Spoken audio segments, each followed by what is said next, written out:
Kilalang kilala po natin at paulit-ulit na din pong binigyan diin ng aking mga kasamahan ang ating main character na si Mary Grace Piatos na sinertipikahan na po ng PSA na walang record pagdating po sa birth certificate, sa marriage certificate at death certificate. Mr. Chair, ang tagal na po nating hinahanap si Mary Grace Piatos pero mahirap hanapin ang taong hindi naman pala totoo. Walang Mary Grace Piatos na tumanggap ng pera. Kapansin-pansin na lahat ng career officials ng OVP ay involved lamang sa pag-sertipika. Ibig sabihin po, pagdating lang po sa pagsisigurado na may pera at kompleto ang mga dokumento na kailangan para ma-release ang funds. Pero sino po ang merong critical na ginagampanan ng mga papel? Mukha pong mga tao na nakapaligid po sa ating Vice Presidente ng mahaba ng panahon.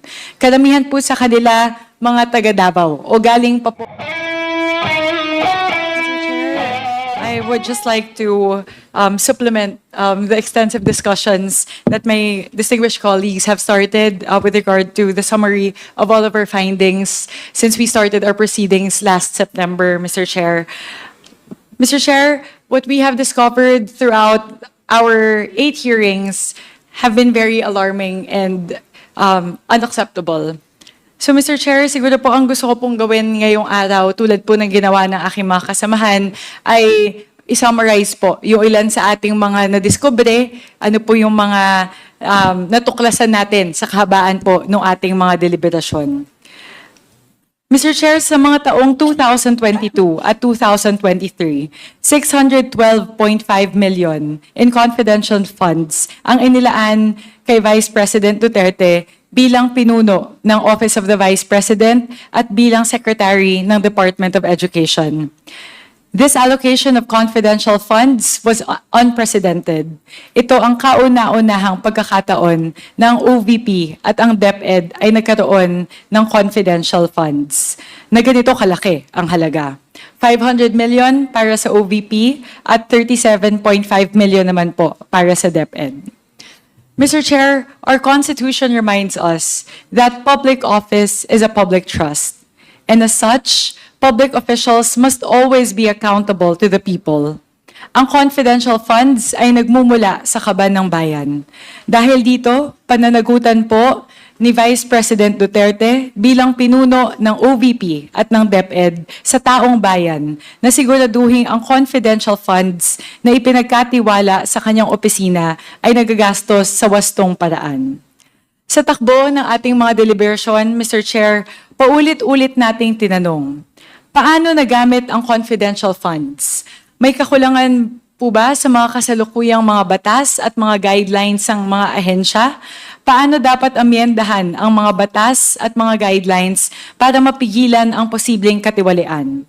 Kaya po sinasabi natin ginagawa natin ang inquiry na to, Mr. Chair, in aid of legislation.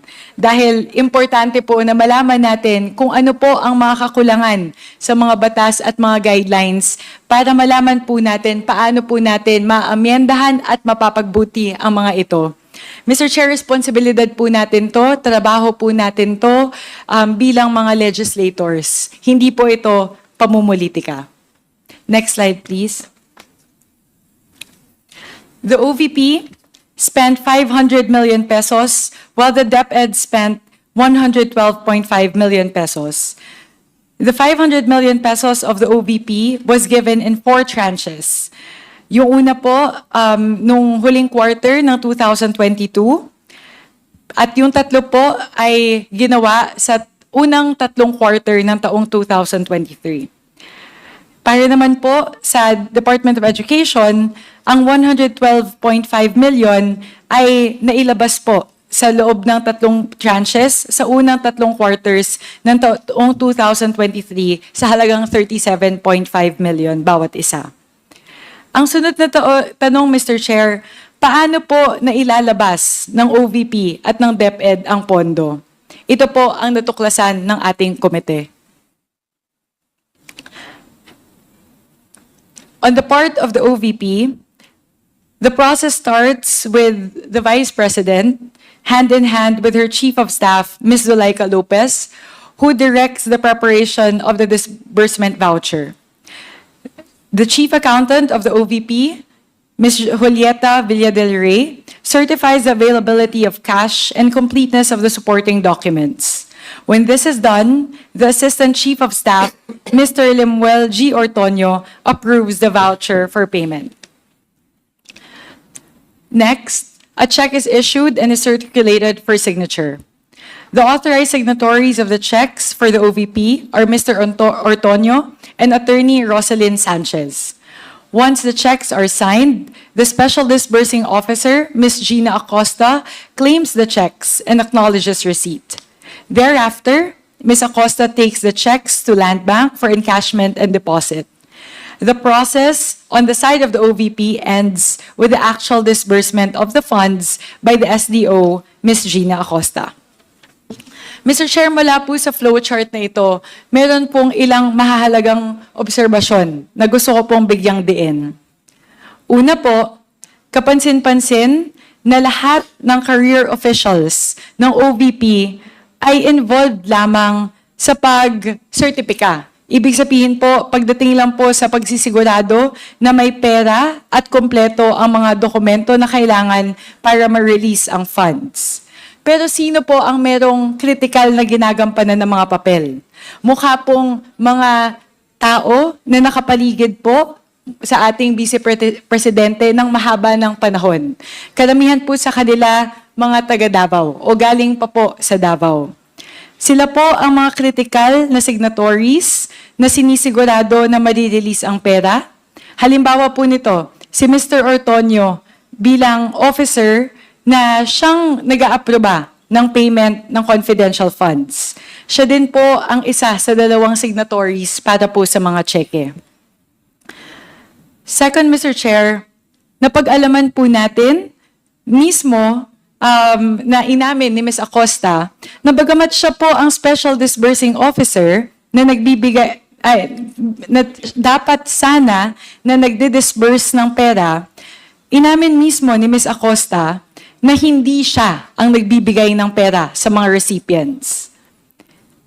In other words, Mr. Chair, she had unlawfully delegated this role to the security officer.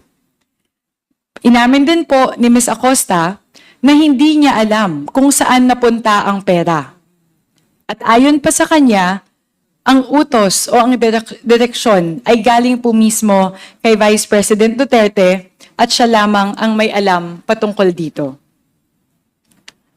Sunod pong obserbasyon, Mr. Chair, ito po ay summary ng ating mga natuklasan po na mga anomalya pagdating po sa liquidation at disbursement ng 500 million pesos in confidential funds allocated to the Office of the Vice President. Una po, Mr. Chair, mga acknowledgement receipts na bogus at peke. Pangalawa po, mga liquidation reports na mukha pong kinopy-paste lamang sa iba't ibang mga quarters. Pangatlo po, 53 million pesos na ginastos sa tinatawag po na OVP's safe houses. Pang-apat po, ang nakakamanghang pag-disburse ng pera sa 103 na mga tao at iba't ibang lokasyon sa loob lamang ng isang araw ng December 23, 2024. Yun po yung pinakita ni Congressman Rog Gutierrez na yun po yung maraming probinsya sa loob lamang ng isang araw. At ikalima po, Mr. Chair, ang paggasta ng 125 million pesos sa loob lamang ng 11 araw. Sunod po, next slide please. Kilala po natin at paulit-ulit na din pong binigyan diin ng aking mga kasamahan ang ating main character na si Mary Grace Piatos na sinertipikahan na po ng PSA na walang record pagdating po sa birth certificate, sa marriage certificate at death certificate. Mr. Chair, ang tagal na po nating hinahanap si Mary Grace Piatos pero mahirap hanapin ang taong hindi naman pala totoo. Walang Mary Grace Piatos na tumanggap ng pera at kung walang Mary Grace Piatos na tumanggap ng pera, saan napunta ang pera? Sunod, Mr. Chair, nandiyan din po si Kokoy Villamin, na mukhang napakaswerte po dahil 2 beses nakatanggap ng pera mula sa DepEd at sa OVP. Sunod po ang mga acknowledgement receipts na mukhang pareho ang ginamit na ballpen at ultimo tinta ay pareho. Kahit po sinasabi na ito ay pinirmahan ng magkaibang tao. Sunod po, mga taong magkapareho ng signature. Magkamukha po yung lagda. Hindi lang magkamukha, saktong-sakto po yung lagda. Kahit po magkaiba po yung kanilang pangalan at nakatira sila sa magkaibang syudad. Napakaliit po ng posibilidad, Mr. Chair, na may 2 tao na magkaiba ang pangalan, nakatira sa magkaibang syudad, pero parehong-pareho ang pirma. Mukhang ultimo ballpen, Mr. Chair, pareho pa po yung ballpen na ginamit. Kahit po yung mismo stroke, Mr. Chair, makikita naman po natin ay parehong-pareho din po. Sunod, Mr. Chair, nakita din natin na may mga tao na bagamat magkaiba yung pangalan at magkaiba po yung kanilang tirahan, ay pareho po yung kanilang sulat. Sunod po, at medyo malala po ito, Mr. Chair, 2 po itong magkaakibat. Yung una po, may mga acknowledgement receipts po tayo na nakita na yung date po na nakalagay doon sa acknowledgement receipts ay petsa kung saan wala pang confidential funds na nare-release. Halimbawa po, ito pong nasa ating larawan na nasa ating harapan, ang nakalagay po na date ay November 27, 2022. Pero kung maaalala po natin, ang unang release po ng confidential funds ay nagsimula noong December 21, 2022. So paano po nagkaroon ng acknowledgement receipt para sa pera na hindi pa nare-release at naipapamigay? Sa kabilang dako naman, Mr. Chair, sa susunod na pinapakita po nating mga larawan, meron ding mga acknowledgement receipts sa mga panahon na wala ng confidential funds na ipinapamigay. Kabaliktaran naman po ito nung pinakita natin kanina. Dito po sa ating larawan, makikita po natin na ang petsa po na nakalagay ay December 21, 2023. Pero dahil po wala nang kinuha na confidential funds ang Office of the Vice President sa huling quarter ng 2023, ay ang huli pong disbursement ng confidential funds para sa taon na yon na ay September 24, 2023. So papaano po na nagkaroon ng ganitong acknowledgement receipt 3 buwan matapos ang pinakahuling pamimigay ng pera mula po sa confidential funds para sa taong 2023. Ang huling punto po, Mr. Chair, o huling mga obserbasyon na aking pong nais bigyang diin ngayong araw ay pagdating po sa usapin ng certifications. Ang paggasta ng confidential funds na OVP ay sinertify po mismo ng ating Vice Presidente under oath. Ang kabuuan po ng 500 million pesos in confidential funds na OVP ang kanya pong sinertipikahan. Ang sinabi po sa certification na makikita po natin dito, quote, "The expenditures are necessary and utilized for legal purposes." At anong pruweba po ang ginamit ng mga kawani ng Office of the Vice President para po patunayan po ito? Ang mga peking acknowledgement receipts. Mukha pong sa ating pong nakita, marami po sa mga acknowledgement receipts ay gawa-gawa lang po para makapag-submit ng documents evidencing payment na siyang requirement po ng COA. At sunod po, tulad po noong sa certification kanina, ang Vice President din po ang nagsucertify o nag-a-aproba ng accomplishment reports bago po ito isumite. Dito po ay nilalagdaan niya na at sinucertify niya po na dito na pupunta yung pagkagasta ng confidential funds. Tulad po ng nakikita dito sa larawan, pinirmahan po mismo ng ating Vice Presidente ang mga accomplishment reports na ito bago po isinumite sa COA. So, yun lang po, Mr. Chair, yun lang po yung mga obserbasyon na nais ko pong bigyang diin pagdating po sa ating mga natuklasan, pagdating po sa paggasta ng confidential funds sa parte po ng Office of the Vice President. Siguro, Mr. Chair, kaya po natin ginagawa ito sapagkat sa haba po ng ating mga deliberasyon at hearings, mahalaga po na ngayon po ay bigyang diin natin kung ano ba yung mga mahalagang punto, ano po yung mga posibleng anomalya at katiwalian na ating pong natuklasan sa 3 buwan po ng ating deliberasyon. Kaya yun lang po, Mr. Chair. Maraming salamat po.